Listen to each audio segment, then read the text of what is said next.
हामी international welfare and support foundation of America नेपालमा एउटा ठूलो लक्ष्य लिएर उपस्थित भएको थियो। हामी अमेरिकाबाट लगभग 40 जनाको टिम नेपाल आएका थियौं।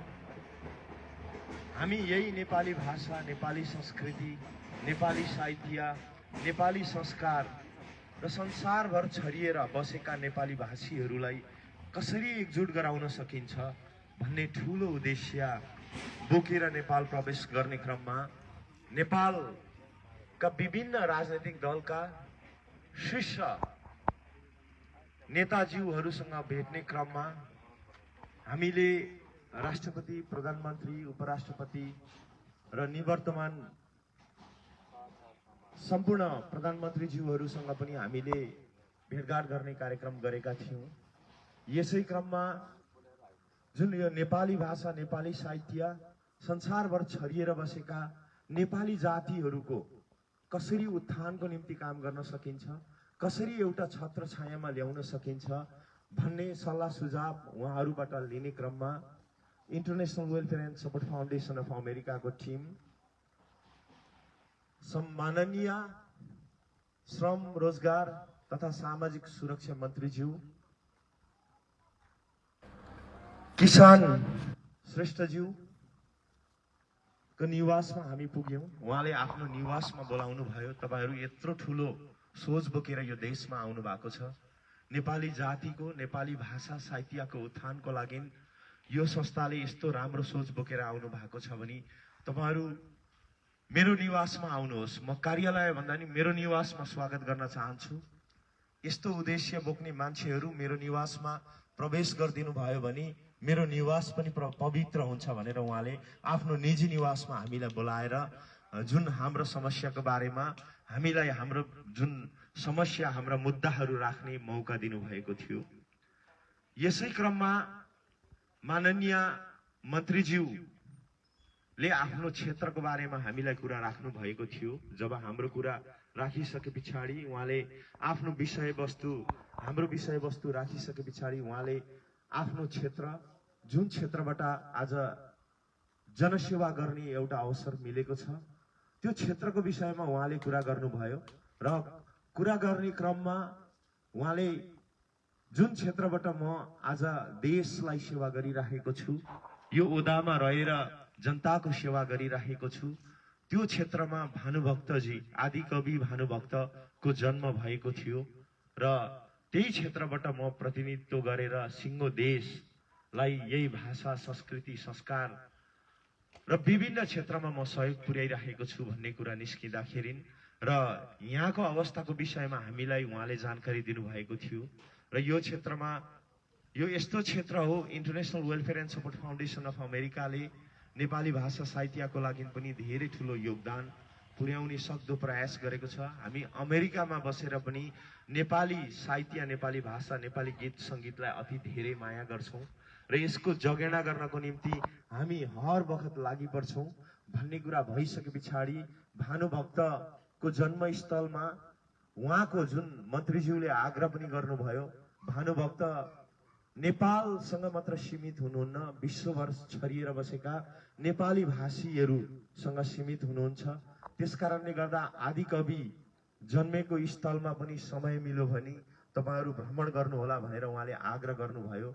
र यदि international welfare and support foundation of अमेरिकाले भानुभक्त, आदिकवि भानुभक्त को नाममा केही गर्न सक्छ भने प्रयास गर्नुहोला भनेर जुन उहाँले आग्रह गरिसके पछाडि हामीले international welfare and support foundation of अमेरिकाको टिमले, जुन यो संस्थाले विश्वको सबैभन्दा ठूलो, संसारभरिको सबैभन्दा ठूलो शालिग जुन ठाउँमा भानुभक्त जन्मिनु भएको थियो त्यो ठाउँमा हामी निर्माण गर्छौं भनेर हामीले निर्णय। आदिकवि भानुभक्त जन्मिनु भन्दा पहिला नेपालमा नेपाली भाषा बोलिँदैन थियो।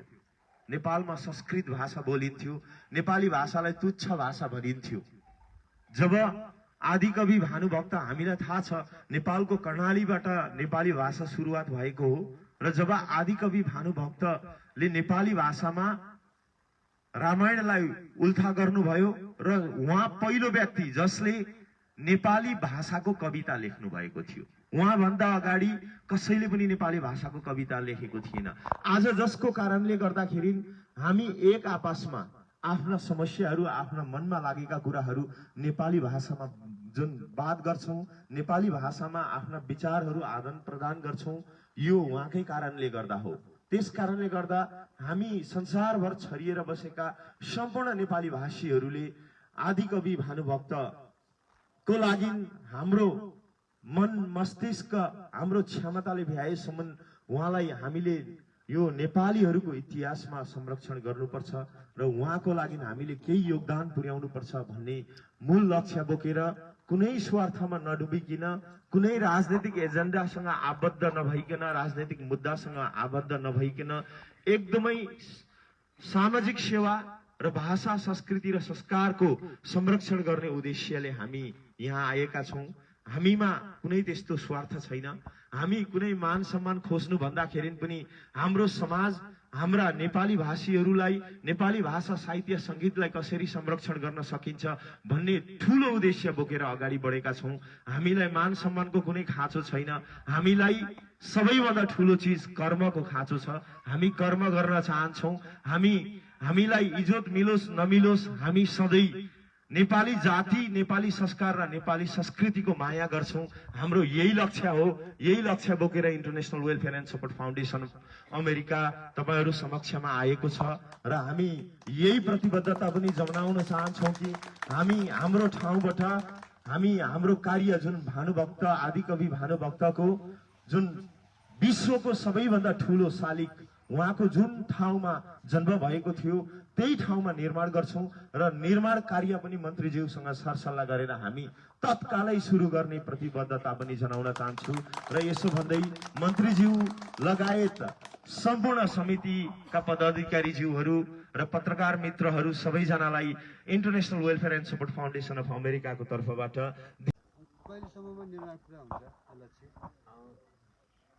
भानुभक्तको संसारको विभिन्न ठाउँमा, विशेष गरी अब यहाँहरू सबैजनालाई थाहा छ, नेपाल र भारतमा अहिलेसम्म मलाई लाग्छ भारत र नेपालमा दार्जिलिङ डिस्ट्रिक्ट, सिक्किम र नेपालमा मात्रै भानुभक्तजीको शालिगहरू बनेको छ। त्यहाँभन्दा बाहिर अरू अन्य मुलुकमा सायद बनेको छैन कहीँ पनि। र हामीले एउटा एस्टिमेट गरेर हामी यसको रिसर्चमै छौँ। अहिले हामीले यो जुन एनाउन्स गरेका छौँ भानुभक्तको जुन शालिग सबैभन्दा ठुलो अहिलेसम्म भएको भन्दा नि ठुलो शालिग बनाउँछौँ भनेर हामीले यो अठोट गरेका छौँ। अब यसको स्रोतको लागि चाहिँ international welfare and support foundation of America हामी संस्थाको तर्फबाटै नै निर्माण गर्छौँ र जति लगानी लाग्छ त्यसको लागि संस्थाले नै बिहोर्छ, संस्था मार्फतबाटै गर्छौँ। र हामीसँग international welfare and support foundation of अमेरिकासँग नेपालमा भित्र पनि धेरै कर्मचारीहरू हुनुहुन्छ। उहाँहरूले कार्य तुरुन्तै सुरु गर्नुहुन्छ। अब यो अलिकति टेक्निकल कुरा पनि हो, यो अलिकति प्राविधिक व्यवस्थापन गर्नलाई अलिकति समय त लागि नै हाल्छ। आर्किटेक्ट पनि हामीले आउनुपर्ने कुराहरू हुन्छ र सँगसँगै हाम्रो कर्मचारीहरू हुनुहुन्छ। हामी संस्थाको तर्फबाट यहाँबाट फर्किनुभन्दा अगाडि मन्त्रीज्यूसँग पनि हामी कोर्डिनेट गरेर उहाँसँग पनि समन्वय गरेर र हाम्रो संस्थाको पनि जिम्मेवारी मान्छेहरूलाई केही मान्छेलाई खटाएर र यहाँको जुन भानुभक्त जन्मस्थल विकास समितिको पनि केही समितिको सदस्यज्यूहरूसँग पनि समन्वय गरेर एउटा समिति गठन गरेर हामी निर्माण कार्य तुरुन्तै सुरु गर्छौँ। र जति सक्दो चाँडो व्यवस्थापन, यदि हामीले त्यो निर्माण कार्य सुरु गर्नको लागि यो सजिलो छैन, घर बनाए जस्तो होइन, आर्किटेक्ट चाहिन्छ। किनभने उहाँको जस्तो छ त्यस्तै बनाउनु पर्ने भएको कारणले गर्दाखेरि हामी आर्किटेक्ट खोजेर यसलाई निर्माण गर्नको लागि चाँडोभन्दा चाँडो यहाँबाट हामी अमेरिका जानुभन्दा अगाडि नै हामी निर्णय गरेर सम्पूर्ण कुराहरू गरिसक्छौँ। र एकदमै हाम्रो ठाउँबाट अब त्यो बनाउने कुरो, भोलि गएर हुने कुरो, प्राविधिक कुरोलाई यति समय त भन्न सकिँदैन। तर हामी जुन थालेको कामलाई पुरा गरेरै छाड्छौँ। जसरी पनि आजसम्म हामीले कुनै पनि कामलाई नै छोड्ने कामहरू कहिले पनि गर्दैनौँ र यो हामी जसरी पुरा गर्छौँ। किनभने मलाई यहाँ आइपुग्दाखेरि जब यो भानु नगरपालिकामा आइपुग्दाखेरि, यो समिति भवनमा आइपुग्दाखेरि उहाँहरूले गरेको गुनासोहरू देख्दाखेरि अलिकति एक किसिमले एउटा चिज भन्न पनि मन लाग्यो। पत्रकार मित्रहरूलाई र नेपाल सरकारलाई पनि म यो आग्रह गर्न चाहन्छु, भानुभक्त नेपालसँग मात्र सीमित व्यक्ति हुनुहुन्न र आदिकवि भानुभक्त भनेको विश्वभर छरिएका नेपालीहरूको एउटा साझा सम्पत्ति हो। उहाँ सारा विश्वभर रहेका नेपालीहरूले मान्ने र भारतमा भानुभक्तजीको यति धेरै मान्यता हुन्छ, यति धेरै उहाँको भानु जयन्तीहरू यति राम्रो मनाइन्छ, भानुभक्तका मूर्तिहरू यति धेरै छन् भारतमा र नेपाली राजनीतिकसँग सायद नेपालभित्र मात्रै सीमाङ्कन नगरिदिएर यसलाई चाहिँ भानुभक्तलाई चाहिँ विश्वभर, जसले नेपाली भाषाद्वारा विश्वभर छरिएका नेपालीहरूलाई समेट्नु भएको छ। त्यसरी नै राजनीतिक दल परिवर्तन हुँदा, राजनीतिक परिवर्तन हुँदाखेरि त्यो राजनीतिक सँगसँगै चाहिँ एउटा आदि कवि जस मार्फतबाट आज हामी नेपाली भाषा बोलिरहेका छौँ, संसारभरिका नेपालीहरूले चाहिँ एक आपसमा आफ्ना विचार, आफ्ना भनाइहरू, आफ्ना दुःख कष्टहरू चाहिँ जुन आदान प्रदान गरिराख्नु भएको छ, त्यो चिजमा चाहिँ यत्रो धेरै यत्रो राम्रो कर्मलाई चाहिँ हामीले कुनै राजनीतिकसँग समावेश नगराइकन स्वतन्त्र हिसाबले चाहिँ एउटा सार्वजनिक सम्पत्तिको हिसाबमा लिए चाहिँ राम्रो हुन्छ भन्ने विश्वास पनि छ र त्यो सँगसँगै आग्रह पनि गर्न चाहन्छु। र हामी international welfare and support foundation of अमेरिकाको तर्फबाट हामी चाँडोभन्दा चाँडो यो काम सुरु गर्छौँ र चाँडै सक्ने प्रयास गर्छौँ। लागतको चाहिँ एस्टिमेट बनाएको छैन हैन? हामी लागतसँग सम्बन्धित कुराहरूमा अहिले एस्टिमेट गरेर बनाउँदैनौँ। सबैभन्दा पहिला त के हो भने जतिसुकै लागे पनि, करोडौँ लागे पनि हामी त्यसको लागि तयार छौँ, संस्था तयार छ। त्यसमा हामी यति भनेर कन्डिसनिङ गरेर बसेका छैनौँ। भोलि गएर जति लाग्छ त्यसको लागि international welfare and support foundation of America यो नेपाली भाषा हाम्रा भावी सन्ततिको र हाम्रा भावी सन्ततिहरूको भविष्यको लागि यो भाषाको संरक्षण गर्नको लागि लाखौँ लाख करोडौँ खर्च भए पनि हामी त्यसलाई आपत्ति मान्दैनौँ, किनभने यसको महत्त्व यहाँ 1-2 पैसामा हुने कुरा होइन, यो अरबौँमा खरबौँमा किनेर पनि नपाउने हाम्रो ठुलो सम्पत्ति हो। भन्नेको मतलब जति लागे पनि संस्थाले नै दियो संस्थाले नै गर्छ। भानुभक्त घर जुन जलेर अलपत्र भएको छ, त्यो भत्किएको छ, भनावस अवस्थामा छ, के पूर्वाधार निर्माणको लागि पनि सहयोग गर्दैन, मात्र मूर्ति मात्र हो कि के हो? अहिले त्यो विषयमा कुरा उठेको छैन। हामीलाई चाहिँ मात्र मूर्तिको विषयमा हामीले कुरा उठेको छ र हामी मूर्ति पहिला बनाउँछौँ, त्यस पछाडि हामी अहिले भन्दैनौँ। धेरै गफ गरेर भोलि गएर काम भएन भने त्यो जतिको नमिठो केही पनि हुँदैन। हामी मूर्तिको लागि आएका छौँ, उहाँको शालिगको लागि मात्रै आएका छौँ। अहिले शालिग निर्माणको लागि मात्रै हामी योजना गरेर आएका छौँ। त्यहाँ भ्रमण गरेपछि हेरे पछाडि फेरि पनि पछाडि गएर अमेरिका गएर हामीले बोर्डमा पनि गफ गर्नुपर्ने हुन्छ। बोर्ड अफ डिरेक्टरसँग गफ गरेर हामीले अवस्थालाई हेरेर त्यही अनुरूप चाहिँ भोलि गएर के गर्ने भन्ने यो सुरुवात भएको छ। अब सुरुवात भइसके पछाडि भविष्यमा कुनै चिजहरू थपिएला, त्यो चिजहरू नै भौतिक संरचनाहरू पनि निर्माण गर्नको लागि संस्थाले सहयोग गर्छ भन्ने विश्वास गर्नुहोस्। भानु जन्मभूमिमा आउँदाखेरि तपाईँले सोचेको कस्तो थियो? सोचे अनुसारको पाउनु भएन यहाँ चाहिँ? सोचेको तनहुँ जिल्ला अलिकति मलाई भन्नुभएको थियो, मैले जानकारी पाइरहेको थिएँ, किनभने म आफै पनि आदिकवि भानुभक्तज्यूले लेखेका धेरै ग्रन्थहरू पढेरै गएको मान्छे हुँ। मैले नेपालमै पढेको हो, एसएलसी मैले यहीँबाट दिएको हो र त्यहाँदेखि पछाडि पनि नेपाली साहित्यसँग सम्बन्धित भारतमा पनि मैले भारतमा कालिम्पोङमा पढेको हो, त्यहाँ पनि नेपाली भाषा पढाएको हो, कलेजमा पनि नेपाली भाषा पढाएको छु।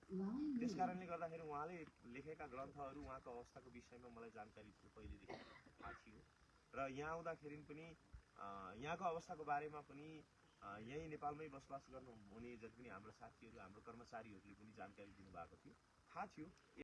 एउटा अन्तिम क्वेसन, जस्तो यसलाई चाहिँ विगतदेखि नै राजनीतिकरण गरियो संस्थालाई भन्ने एकदम धेरै अघि पनि सुन्नुभयो होला गुनासो, यसमा चाहिँ सरकार पक्षबाट अथवा यहीँको स्थानीय राजनीतिक दलको तर्फबाट चाहिँ हजुरहरू निर्माणको क्रममा अवरोध हुन्न अथवा समर्थन हुन्छ भन्नेमा चाहिँ कतिको विश्वस्त हुनुहुन्छ हजुरहरू? हामी मानवीय सेवा गर्ने मान्छे हौँ। हामी जहाँ विपत्ति पर्छ, जहाँ अप्ठ्यारो पर्छ, जहाँ प्राकृतिक प्रकोप हुन्छ नेपालको विभिन्न ठाउँमा, त्यहाँ गएर चाहिँ हामीले सेवा गरेका छौँ।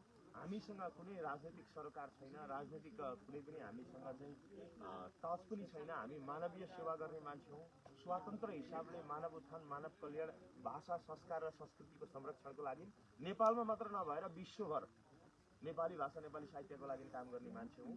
त्यसकारणले गर्दा हामीलाई राजनीतिकसँग सरोकार पनि छैन। मलाई जहाँसम्म लाग्छ यसमा राजनीतिक कुनै पनि अवरोध हुँदैन भन्ने मैले विश्वास गरेको छु। हुन पनि हुँदैन यो विषयमा, किनभने एउटा मानवीय सेवा गर्ने एउटा उत्थानको लागि एउटा परोपकारी संस्थामा राजनीतिकरण भयो भने देश कसरी विकास हुन्छ, देशमा रहेका गरिब दुखी अप्ठ्यारोमा परेका कतिमा परेका मान्छेहरूलाई कसरी सहयोग गर्छ भोलि गएर। त्यसकारणले गर्दाखेरि मानवीय सेवा गर्ने सङ्घ संस्थालाई राजनीतिक हस्तक्षेप हुँदैन, किनभने उहाँहरू पनि त्यति धेरै अबुझ त्यति धेरै सोच्न नसक्ने व्यक्ति त पक्कै पनि हुनुहुन्न र उहाँहरूले बुझ्नुहुन्छ, देख्नुहुन्छ, जान्नु भएको छ। त्यसकारणले गर्दा हामीलाई विश्वास छ, हामी एकदम विश्वास त छौँ।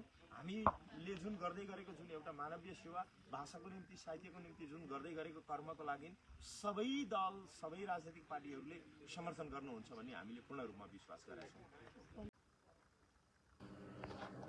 International welfare support and foundation of अमेरिकाका प्रमुख अतिथि हाम्रो दिल्ली अधिकारी सर, सम्पूर्ण इन्ट्रा फ्यामिली जो अमेरिकाबाट आउनुभएको छ, र सम्पूर्ण पत्रकार मित्रहरूमा मेरो न्यानो अभिवादन। आज मलाई एकदमै खुसी लागेको छ। म आज जन्मथलो आएको जस्तो चाहिँ अनुभूति भएको छ। हुन त मेरो शरीरको जन्म यहाँ नभए पनि मेरो अभिनयको, मेरो कलाकारिताको जन्म यही चुनिरम्गा यही ठाउँबाट भएको हो।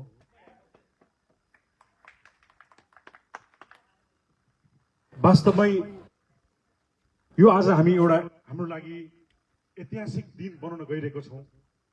यो ऐतिहासिक दिन बनाउन जान्नु लाग्नुभएको हाम्रो इन्टायर फ्यामिली हुनुहुन्छ, उहाँलाई धेरै धेरै धन्यवाद दिन चाहन्छु। किनभने आज भानुभक्तको बारेमा विश्वमा जति पनि नेपाली हुनुहुन्छ ठाउँ ठाउँमा महोत्सव, उत्सव, जन्मोत्सव मनाइन्छ, तर कता कता बत्ती मुनिको चाहिँ अँध्यारो भने चाहिँ यही चुदिरम्गामा चाहिँ अलिकति त्यति साह्रो चाहिँ महोत्सवहरू यो चिजहरू भइरहेको छैन। यो ठाउँमा हामीले धेरै कुराहरू गर्न सकिन्थ्यो।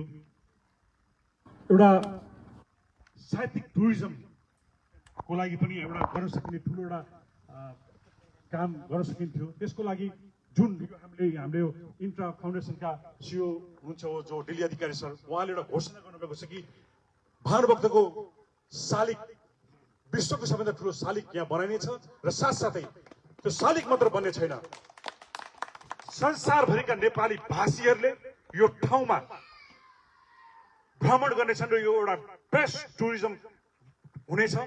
र यसको लागि हामी सबै मिलेर चाहिँ काम गरौँ भन्ने चाहिँ